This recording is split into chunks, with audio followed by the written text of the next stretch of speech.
Welcome to episode 4 of Be Fierce and Kind, the podcast where we talk about being a strong advocate for yourself, your community, and your business without being a jerk about it.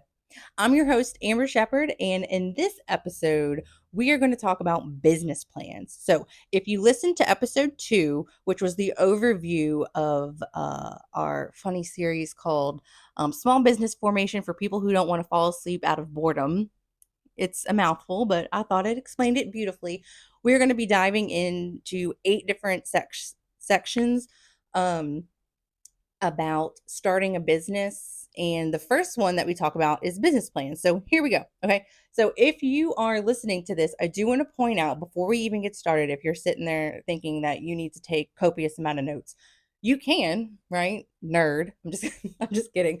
But we do have a business plan template available for sale on our website, Be Fierce and Kind. That's the only thing I'm going to sell to you today. One and done. Okay. So we got that out of the way. I hate selling stuff to you guys because I really just do this because I love watching myself speak um, and just making legal topics less boring because my goodness, they suck. Okay, so if you're listening, it's the first time you ever tuned into us, a couple different things. I am a lawyer by day, but I'm not your lawyer right now. This is legal information, not legal advice. There, we're done. In practice as a lawyer and as a consultant with Be Fierce and Kind, soft sell. I do a lot of business plans for other people. I either write them initially or I review what they've done, or I sit with you guys and go over where I think you can improve or just brainstorm with you. And full disclosure, when I do this for myself, I 100% go to another Amber to review it. Currently, I have another business venture that I'm looking into, and I am working with Lauren Navarre at Arena Collective to poke holes into my business plan. And that's what you need, okay? I know that when you are starting a business, it is your baby. Not like baby Tubbs, okay? She like transcends any nomenclature that you could describe her, my dog. But it is your homeboy, it is your rotten soldier, it is your sweet cheese, to quote What We Do in the Shadows. You are so in love with this baby that sometimes you don't want to see the hard, cold truth. And the business plan makes you see the hard, cold truth, okay? Even to yourself when you're making it. But I do want to also point out to y'all writing a business plan. I think putting pen to paper scares a lot of people. I hate, honestly, I don't like doing it for myself. And that I don't think anyone enjoys doing a business plan. If you do, please send me a message because do I have a job for you? I'm just kidding. I love doing it for other people. I love helping people create their own businesses and flesh out their ideas. But doing it for myself, it just feels like internally, I'm like, this is a waste of time. I don't need to do this. I already know everything. Spoiler alert, you do not. You do not. Taking the time to write out a business plan on paper helps you identify your business's weak areas and your strengths. And those two things, I know it's like really pedantic here, but those two things are what a third party, whether it's a financial investor, um, or a partner or a financial institution like the SBA or a bank. That's what they want to know. What makes you different? Obviously, what you're selling and your finances, but also what if the risk, the risk that you're taking, and how are you going to avoid them? Or if they pop up, how are you going to fix it? So let's just dive into it, okay? Real quick, we're going to get started. Business plan. Before you ever listen to me. Before you ever give your business plan to anyone else, even your mom, have them sign a statement of confidentiality and non disclosure. I know that sounds ridiculous to some people. If you're just making headbands or whatever, that's cool. If you do need a headband, Blissful Beads, Brielle Bell, great headbands, but not as a paid ad. People will steal your ideas. I promise you, in my lawyer practice, I have seen it. I told people, get an NDA before you even share this idea with someone. They didn't do it because they said that they trusted this person, and that person went and turned around and did their exact idea. And I say this person, I've seen this probably 15 times. Literally. Like, I mean, it happens all the time. Like Fox Mulder says, trust no one, get that done. It's included in our business template. But anyway, business plan template, that form. But so you got that signed, it's ready to go, rocking and rolling. And your business plan, your roadmap to where you're going to go, how you're going to get there starts off with basically what you do in grammar school, right? A cover page. I know you're like, Amber, it's 2024. Do I really need a cover page? Yes, you do. Yes, you do. And it all needs to be stamped with the date, and I'm sorry, not the date. Oh my gosh. Page numbers on the bottom, because we need to know what page we're on, and easy access and easy to find it. Your cover page has your logo if you have one. If you don't, consider making one.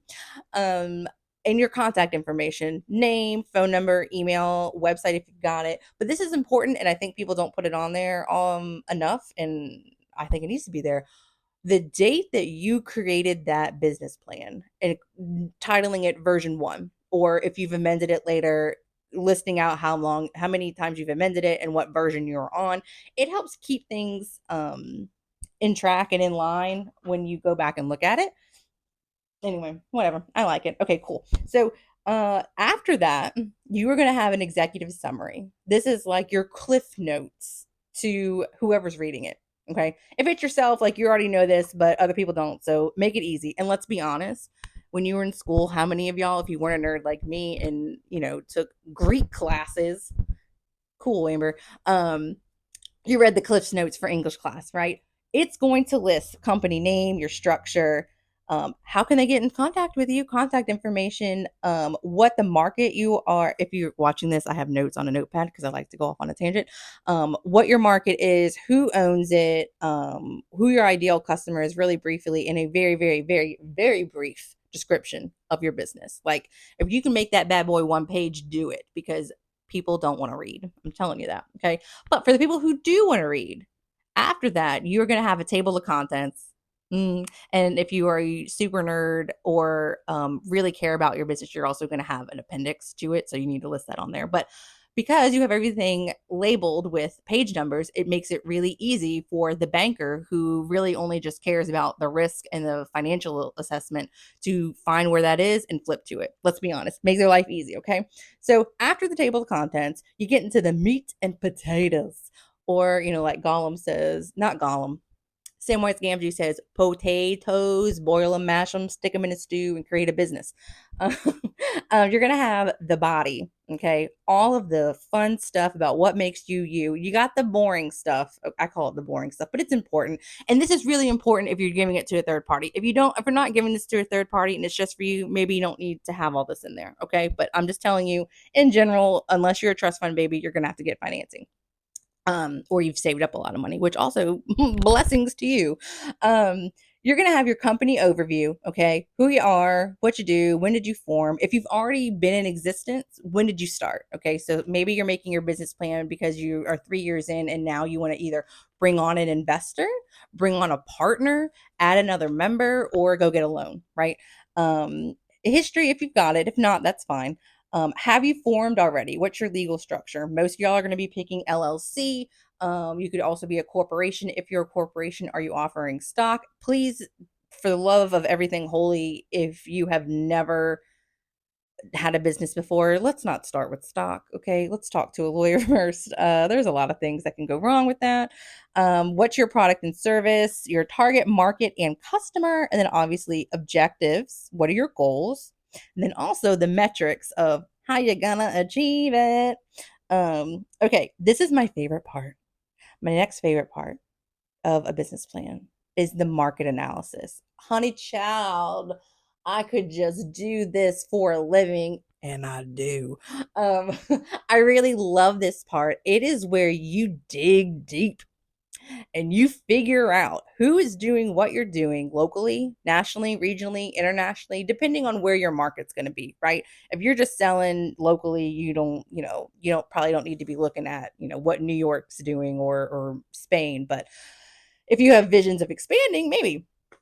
So you're going to be looking, what are your competitors doing, right? What's the market look like? What's the demographics of where you live?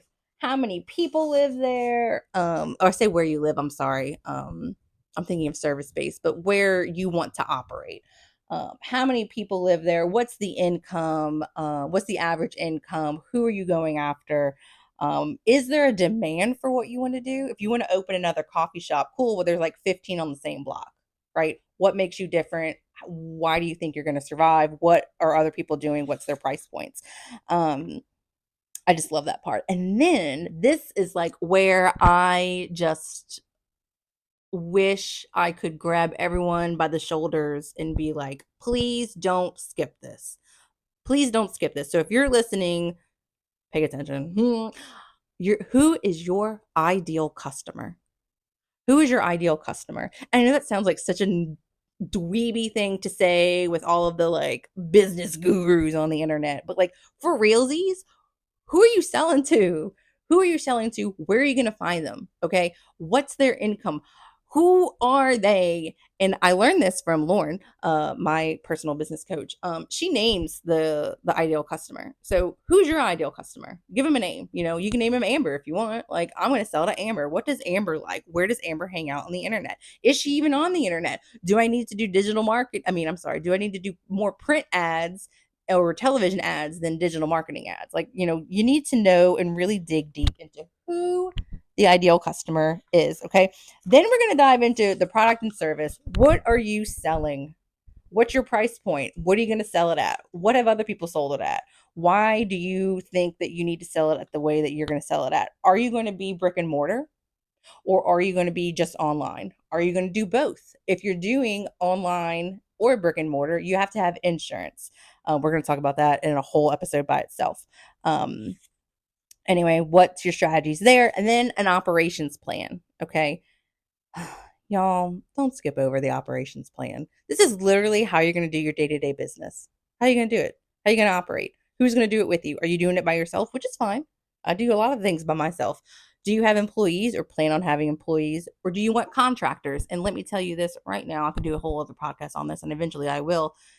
If you want to do 1099s because you don't want to pay employment tax, do not base your legal structure on that, because I would say 90% of the time when people are using 1099s and they come to me and I'm like, yo, you're calling them a 1099. This is actually an employee. And if you do not change this description, you're going to get fined. And there's just a whole bunch of legal repercussions. So really think about that and why you want them to be a 1099 versus an employee. And if they really are one, operations plans also includes what kind of equipment do you need? Do you need any at all? Inventory, whatever. Then you're going to have your organizational structure and your management team if you have one, right? If you're a solo person, it may just be owned by Amber. Cool. Once Amber reaches X amount of revenue, then Amber will hire an assistant or an employee or engage 1099s, whatever. But if you have other people that are in the business with you, then you need to lay out who are other members and then also your management team if you have them sorted out already. If you don't, just put in there a description of what their duties would be when you hire them and if you hire them. Because remember, when the banks are looking at this to invest in you, they want to see you be able to grow most of the time beyond just you, because that means you're making more money. You can pay them back on the loan that they have given you. That's really important. Then, if you have other people involved with you, sometimes they want to see resumes for all the members. Include that. It's going to be in your appendix. And then capitalization. Okay. It's 14 minutes in. You're like, Amber, you promised me to do this quickly. Okay. We're still going to get under 20 minutes. Capitalization is how are you going to fund this wild extravaganza adventure that you're on? Okay, you're going to Mordor. How are you going to get there? Samwise Gamgee, Frodo. Who is bankrolling you? Because for them, for them, it was the Council of Elrond. Cool, but Gollum, on the other hand, Such a dork.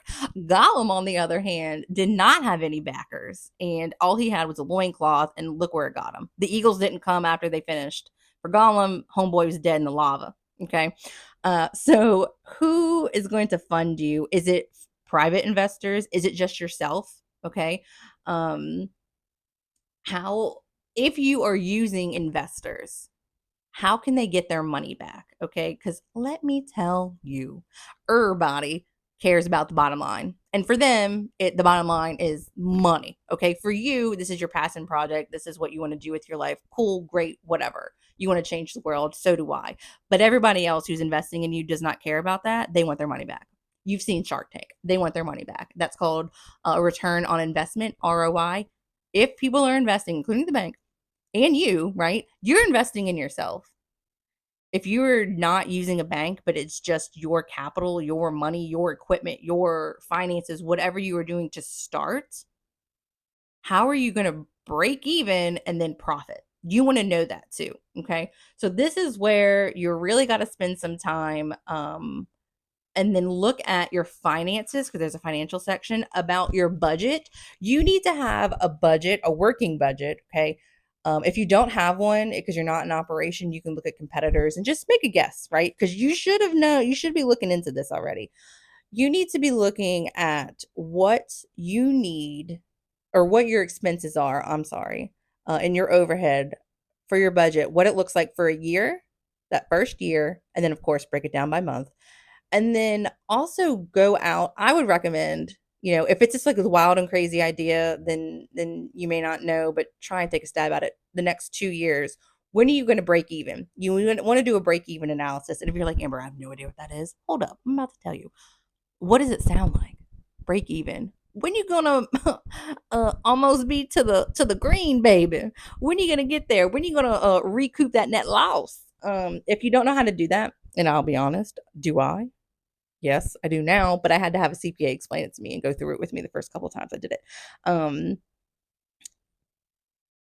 Included in your budget, you need to be thinking, you need to include insurance. Okay. We have a whole episode on insurance, but cyber insurance, product liability insurance, BOP, which is business operation policy, very, very important. If you are consulting with others, then you need to have an errors and omissions policy, a malpractice policy. If you are a professional, like a lawyer or an accountant or a doctor, anyway, coaches need that too. If you are a gym or a high risk business, there are other policies that may apply to you, that you may have to get outside of your normal, like Allstate and State Farms, that you got to go to X insurance or things like that, especially if you're working with dogs or kids. And then this is really important. The next section is you're going to be laying out risk. Oh, I know everyone wants to be risk adverse, but you need to lay out the pitfalls of your business. Okay. Where do other people fail?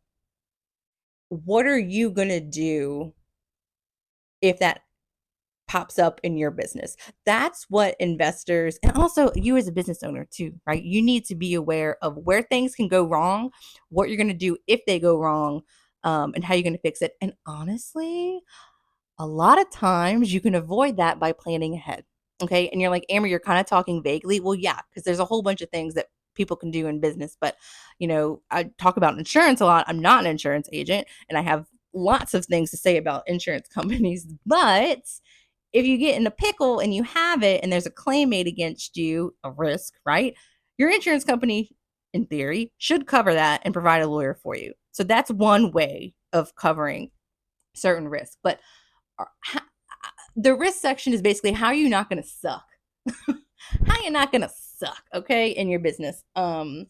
Anyway, so that's just like the brief overview. And I say brief, it's just like 20 minutes long, the longest podcast we're probably ever going to have episode. But I felt like that kind of gives you a little bit of an idea of where to start, at least on a business plan. Oh, and then of course, I'm sorry, this is kind of in the objectives there. You need to have goals for your first quarter, or all quarters, your first year especially. metrics to hit in those quarters of how to get to that goal in that first year. But I'll be honest, if you're listening, y'all, you likely won't be profitable your first year. It takes time, just like anything else. I'm not saying you can't be profitable, not at all. But the businesses that are profitable did their research and they did their business plan ahead of time and they knew what the risks were, they knew how to avoid them, and they knew how to present their business to not only investors and financial institutions, but to the community, to their ideal customer. So, anyway, that's it. I'm tired of hearing myself talk, but if you want to listen to other episodes, please feel free to do so. Follow us on Instagram, Be Fierce and Kind. Tubbs, the dog, who is going to make an appearance next episode, where we're going to talk about how me and her hooked up and how she became a service dog. She is on Instagram and Facebook at Tubbs Club, Tubbs Club. Okay, that's it. Bye.